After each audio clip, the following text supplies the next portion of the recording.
Night star గా మారిపోయిన విజయ్ దేవరకొండ ఇప్పుడు టఫ్ ఫేజ్ లో ఉన్నాడు. అర్జున్ రెడ్డితో రౌడీ బాయ్ గా మారిన అతను బాలీవుడ్ డెబ్యూ వరకు వెళ్లిన అదే వేగంతో వెనక్కొచ్చేశాడు. ఇప్పుడు అతని అభిమానుల ఆశలన్నీ కింగ్డమ్ మీదే ఉన్నాయి. ఈ సినిమా విజయ్ ను మళ్ళీ టాప్ ర్యాంక్ హీరోగా నిలబెట్టగలదా? రౌడీ రైజ్ ఫాలోయింగ్ కంబ్యాక్ అవుతుందా? స్టోరీలో చూద్దాం. 2017లో వచ్చిన అర్జున్ రెడ్డితో తెలుగు యూత్ ని అట్రాక్ట్ చేశాడు. గీతా గోవిందంతో ఫ్యామిలీ ఆడియన్స్ ను కూడా ఆకట్టుకున్నాడు.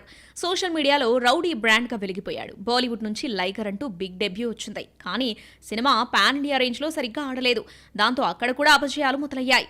విజయ్ కి ఫాలోయింగ్ ఉన్నా ఫలితాలు లేవు. డియర్ కామ్రేడ్, వరల్డ్ ఫేమస్ లవర్, లైగర్ వరుసగా పరాజయాలు విజయ్ ఇమేజ్ మీద ప్రభావం చూపించాయి. అభిమానులున్న క్రిటిక్స్ మాత్రం over confidence, regular style, content లో లోపం అంటూ ఫైర్ అయ్యారు. బాలీవుడ్ లో తలుక్కున మెరిసే అవకాశం వచ్చింది, కానీ నిరాశే మిగిలిపోయింది. ఇప్పుడు అందరి చూపులు ఒకే సినిమా మీద ఉన్నాయి, అదే కింగ్డమ్. ఈ సినిమాతో విజయ్ మళ్లీ గ్రాండ్ గా రీఎంట్రీ ఇవ్వాలని అభిమానులు కోరుకుంటున్నారు.